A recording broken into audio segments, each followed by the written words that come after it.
저희가 지난주에 스토아적인 삶의 권유에서 다뤘던 감정은 두려움, 불안, 분노였어요. 근데 이번에 제가 같이 공유할 내용에서는 수치심, 자책감, 슬픔, 질투, 욕망, 인지왜곡. 네. 이래서 제가 세보니까 9개의 감정이었다라고 생각이 들어서 지난주에 좀 말씀을 드렸고, 오늘은 수치심부터 이야기를 한번 해보겠습니다. 근데 제가 이 9개 중에서 좀 가장 그거 했었던 감정은 결국은 이 불안인 것 같아요. 아니, 두려움인 것 같아요. 이걸로 다 뭉쳐지는 것 같아요. 불안하면 두려워지고, 분노해도 나중에 어느 순간에는 두렵고, 수치심이 들더라도 조금 두려운 감정이 들고, 이 감정으로 좀 수렴이 되지 않나 이런 생각이 좀 들었어요, 읽으면서. 네, 수치심은 우리가 뭐 누구나 알고 있듯이 하지 말아야 할 일을 했다면 수치심이 들죠. 네, 죄책감이나 후회를 일으키죠, 수치심으로. 그러니까 유교에서 말하는 수호지심이죠. 뭔가 창피하게 느끼는 거. 네. 그리고 결국 수치심은 다른 사람들과 다르다고 느끼는 거예요. 무의식적으로 우리가 부족들 간의 협약을 위반하고 있다고 믿게 되는 경우가 많죠. 그래서 뭔가 내가 저 사람하고 좀 다르다라고 생각이 들면 약간 좀 수치하게 느끼죠. 결국 인간의 사회와 가정이 이 수치심, 수호지심으로 이루어지죠. 내가 저렇게 하지 못하니까 저렇게 해야지. 나도 비슷하게 해야지. 그게 결국 우리가 비슷비슷하게 인류가 사회를 이루는 과정이죠. 이 감정이 없으면 지 마음대로 살겠죠. 네 마음대로 해야 하면서 막 어떤 사람 옷을 빨가벗고 다니기도 할 거고. 우리가 이 수치심, 이 수호지심이 있으니까 이 사회가 이루어지는 거죠. 근데 누가 이걸 정의했냐? 아무도 말 못하죠. 내 마음에서 살아나는 거죠. 왜 난 발가벗고 난 다니고 싶은데, 응? 왜 네가 지랄이야? 할 수 있잖아요. 어떤 사람이. 근데 우리 마음에는 그거 있죠. 창피함을. 그래서 이 수치심이라는 과정, 이 수호지심이나 수치심은 우리 인간이 이게 없어지면 미친 사람 취급이 되죠. 네. 스토아 학파는 수능을 경멸한다 이 얘기가 있어서 뭐 경멸까지 해야 되나 이런 생각이 들었어요. 그들은 모든 행동이 사회적 합의가 아닌 미덕을 따라야 한다라고 나와 있습니다. 그러니까 이것도 좀 생각해야 할 게 많은 문장이긴 한데 우리가 첫 시간에 스토아 학파의 미덕은 아레테라고 했죠. 아레테는 절제, 정의, 용기, 지혜라고 이야기를 했어요. 스토아 학파가 추구하는 게 이거죠. 스토아 학파가 추구한다기보다도 제가 그냥 알아냈던 그 상에서는 모든 사회가 이걸 추구해요. 절제하고 정의하고 용기하고 지혜를. 이 얘기는 좀 재밌죠. 사회적 합의가 아닌 미덕, 이 네 개를 따다라. 근데 사회적 합의도 결국은 절제, 정의, 용기, 지혜를 통해서 사회적 합의가 이루어지죠. 예를 들면 이거죠. 우리가 법 합니다. 너 법을 지켰냐, 안 지켰냐. 근데 법의 근거가 뭘까요? 법의 근거도 결국은 절제, 정의, 용기, 지혜인 거예요. 수치심 이런 거죠. 아까 말씀드렸던, 하여튼 이야기 길어지는데 이야기할게. 아니, 옷을 벗고 막 다녀요, 길거리를. 경찰이 잡아요. 너 왜 옷 벗고 다녀? 그러면 그 사람이 그러겠죠. 옷 벗고 왜? 내가 벗고 다니는데 뭐 잘못됐어? 법에 그렇게 되어 있지 않아? 이 사람이 이러겠죠. 아니, 법을 누가 만들었는데? 라고 하면, 국회의원이 만들어서, 그 국회의원들이 왜 그런 법을 만들었을까? 왜 내가 그걸 따라야 해? 라면, 할 말이 없는 거죠. 그래서 법의 근간이 우리 마음에 있다라고 이야기를 하는 거예요. 그래서 이런 얘기를 합니다. 논어의 서라고 이야기를 해요. 서는 뭐냐면, 너가 당하기 싫은 일을 남한테 하지 말라는 거예요. 그 단순한 한 줄로 우리 이 사회적 합의, 헌법, 법이 만들어졌다. 네가 당하기 싫은 거 남한테 하지 말라는 거예요. 누가 나한테 공격하면 왜 너 나 때려 하면 왜 나 때리고 싶어서 때렸다. 근데 법에서 때리면 네가 처벌받게 돼. 근데 법은 무슨 근거니? 네가 당하기 싫은 거를 남한테 하지 말라는 거야. 내가 너 때리면 좋겠어? 라는 거예요. 네. 결국 뭐 사회적 합의나 미덕이 거의 일치하죠. 근데 가끔씩 우리가 법을 보면 사회적 합의를 법이라고 해석하면 법이 정말 얼토당토 않은 일을 우리가 많이 겪죠. 지금. 야, 저건데 형량이 저거밖에 안 된단 말이야? 이런 게 우리 인간이 갖고 있는 그 마음의 사회적 그러니까 미덕하고 조금 다르게 생겼을 때 그런 느낌이 든다는 거죠. 길어지네. 좀 빨리 진행하겠습니다. 네. 130부 쪽에 카토라는 정치인이 있는데 뭐 스토아의 그 모범이래. 이 양반은 보라색 옷이 유행할 때 검은색 옷을 입었고요. 종종 겉옷이나 신발 없이 아침에 외출하기도 했답니다. 근데 그 이유가 나는 너하고 좀 달라라고 이런 참신함을 자랑하려고 했던 게 아니라 정말 가치 있는 것들에만 부끄러워하고 싶어서 이랬답니다. 이런 말이 재밌죠. 정말 좀 다르구나라는 생각. 네. 뭐 수치심을 줄이기 위한 이게 수호지심. 근데 우리가 보통 이렇게 또 너무 수치심에 매달리면 할 일을 못하는 경우가 있기 때문에 어떻게 수치심을 좀 줄이느냐 이 책에서는 자존감에 미치는 영향을 최소화하면서 자기 실수를 비웃는 것. 이 정도 괜찮아 뭐 이런 거죠. 이거 괜찮아 할래 뭐 이런 느낌 정도죠. 또 두 번째 감정은 자책감인데 자책감에서는 너무 우리가 미래에 대한 두려움이나 과거에 대한 자책감으로 고통받는데 이런 얘기를 합니다. 과거는 더 이상 네, 영향을 미치지 않고 미래는 아직 영향을 미치지 않는다. 결국 과거는 지나갔고 미래는 오지 않았다. 뭐 이런 얘기로 한 줄로 요약이 될 수 있는 얘기 같고요. 자책 후 우리는 내적 대화, 나 모든 걸 망치고 있다라고 이야기를 하죠. 또 비생산적인 자벌, 스스로한테 막 벌을 내리는 거. 이렇게 반응하죠. 보통 자책할 때, 잘못했을 때. 하지만 두 전략 모두 풀렸다라고. 그래서 다른 사람에게 나쁜 행동을 한 후 자책감이 밀려온다면 이렇게 하라는 거죠. 그에 따른 영향을 줄이기 위해서 할 수 있는 일을 생각해보고 가급적 실천해라. 그 사람에게 용서를 구하라. 구하고 나서 바로 계속 앞으로 나아가라. 스스로에게 벌을 주는 건 전혀 도움이 되지 않는다라고 이야기하죠. 다음 감정은 슬픔. 네, 우리가 다 느끼는. 슬픔은 반드시 나쁜 게 아니다라고 이야기하고요.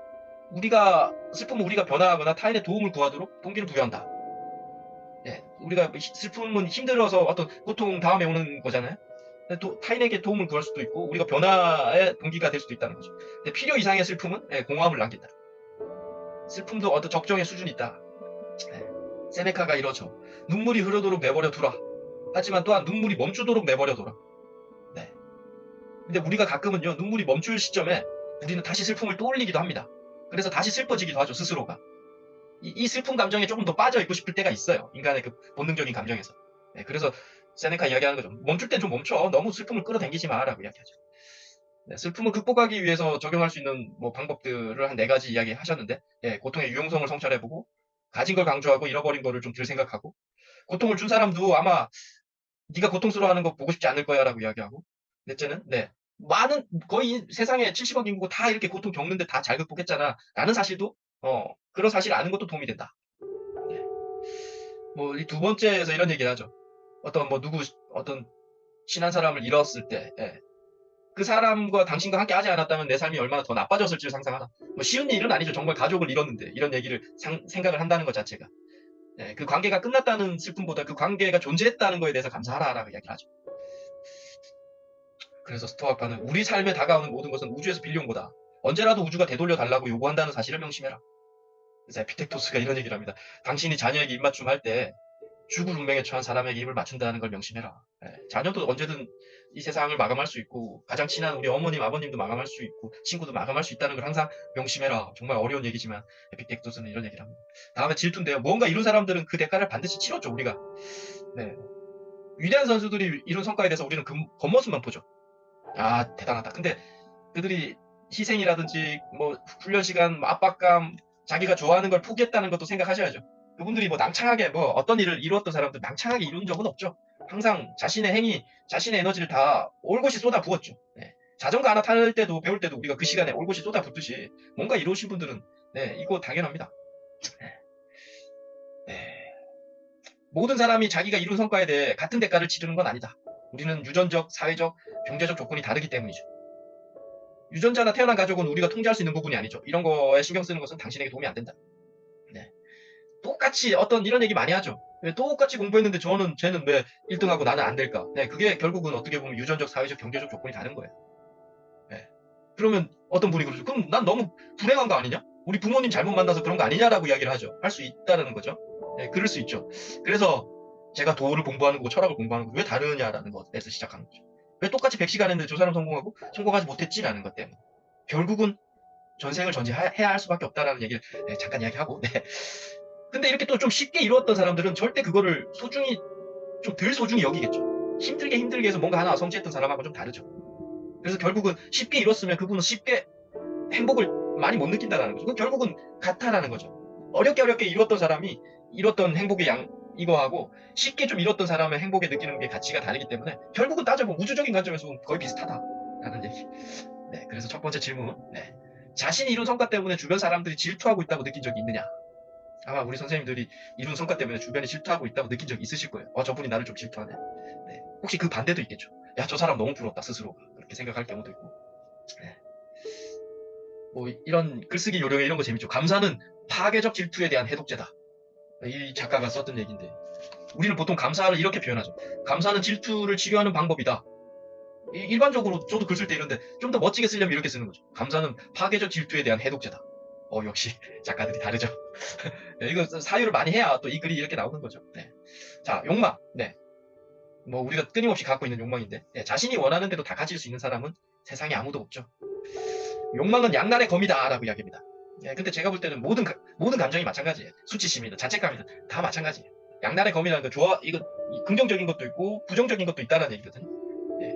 더 나아지려는 욕망은 우리 행동에 동기를 부여하죠, 당연히. 삶의 목적을 이루게 하고. 하지만 다른 한편으로 통제되지 않은 욕망은 이를 그르치게 하죠. 잘못된 결정을 내리게 하죠. 욕망은 양날의 금인데 수치심도 마찬가지고 슬픔도 마찬가지. 다 양날의 금이에요.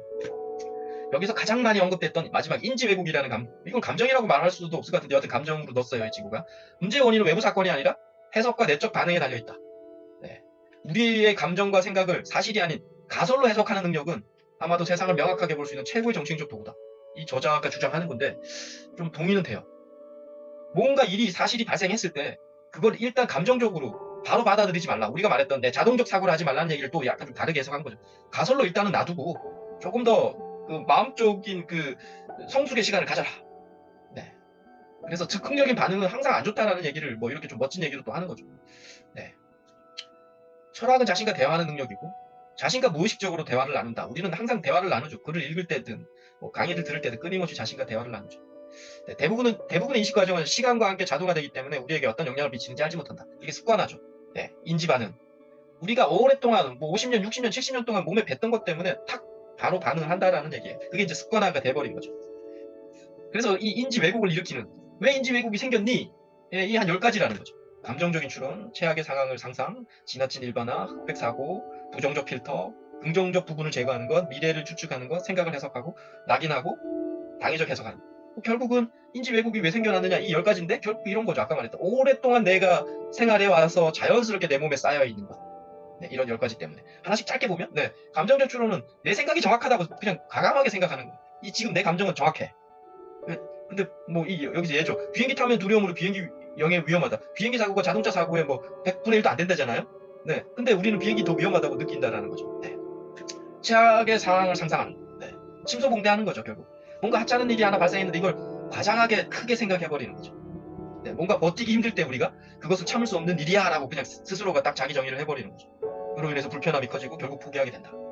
네, 상상할 수 있는 한에 최악의 결과에 초점을 맞추고 이렇게 될 가능성이 크다고 여기기 시작하면 미래에도 같은 일이 벌어진다는 거예요. 이런 왜곡된 상상은 두려워하던 일이 발생하면 이를 견딜 수 없는 일이라고 딱 믿게 해버리는 거죠. 네, 그리고 또 지나친 일반화.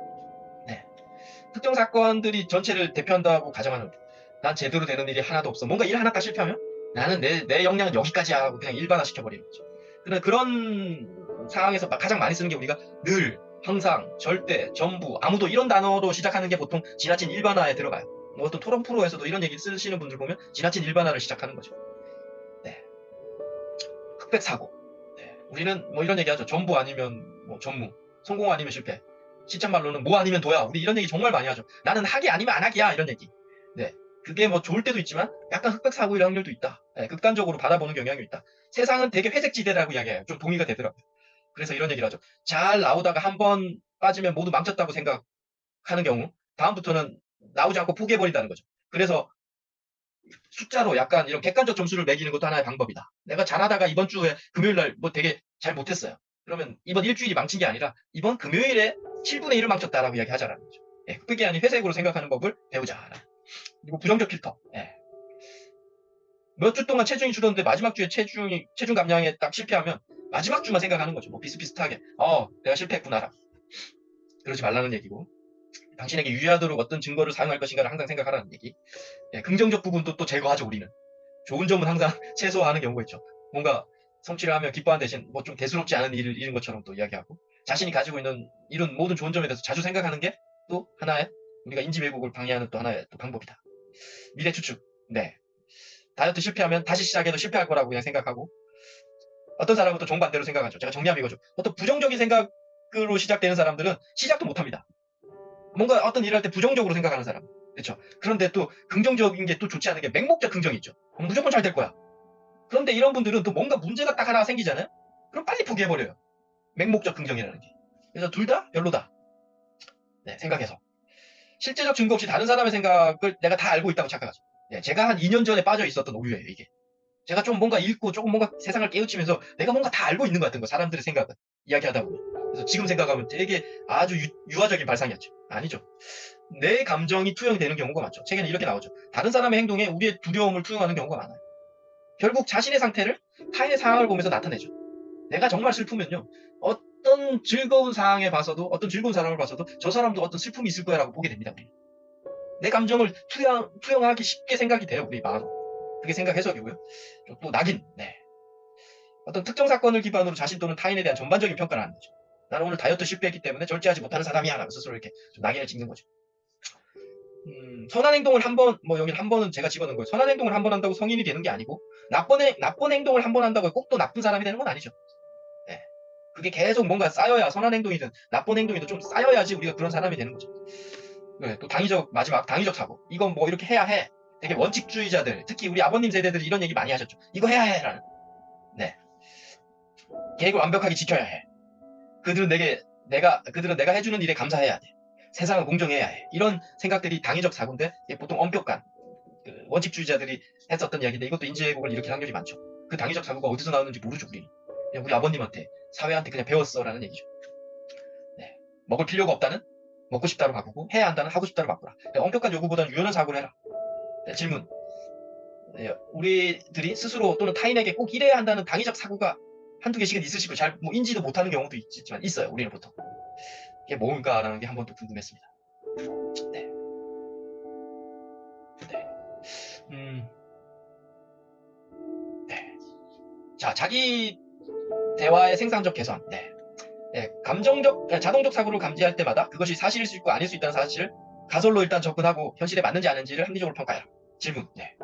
스스로 자동적 사고가 있을 거다. 어떤 것일까요? 라는 질문을 살짝 바꾸면 자신에게 내재된 오래된 진실이 있는지, 믿고 있는 뭐 삶의 원칙이라든지 이러이러해야 해. 아까 당위적 사고하고 좀 비슷할 수 있는데 이런 원칙이 좀 있어야 돼. 뭐 정직해야 해 라는 것도 있을 수도 있고요. 세상 저 어릴 때 그 얘기는 좀 들었던 것 같아요. 정직하게 살아야 해라. 네, 그런 원칙들이 있는지도 좀 궁금합니다. 네, 해로운 사고. 실패했어. 난 이걸 잘하지 못해. 이 실수를 통해 관점을 바꾸고 다시 도전해볼 거야. 이런 게 유용한 사고죠. 나는 새로운 일을 하는 게 두려워하는 건 해로운 사고예요. 이게 효과가 있을지 모르겠지만 나는 최선을 다할 거야 라는 게 유용한 사고라는 거죠. 다른 사람들은 나보다 노력을 적게 해도 왜 그런 성공을 얻었지? 보다 사실 나는 다른 사람들이 얼마나 노력했는지는 모르겠어. 또 다른 사람은 나보다 장점도 많고 나는 또 어떤 사람은 나보다 장점이 적어. 난 그저 최선을 다해서 집중할 뿐이야. 이게 유용한 사고라는 거죠. 네, 결국 내가 통제할 수 없는 것보다 하는 거에 집중하라는 얘기일 수 있어요. 162페이지. 네. 제가 좀 많은 생각을 하게 됐던 2페이지입니다. 어떤 사람이 되고 싶은지 자문하라는 거죠. 그런 다음에 해야 할 일을 생각하라는 거죠.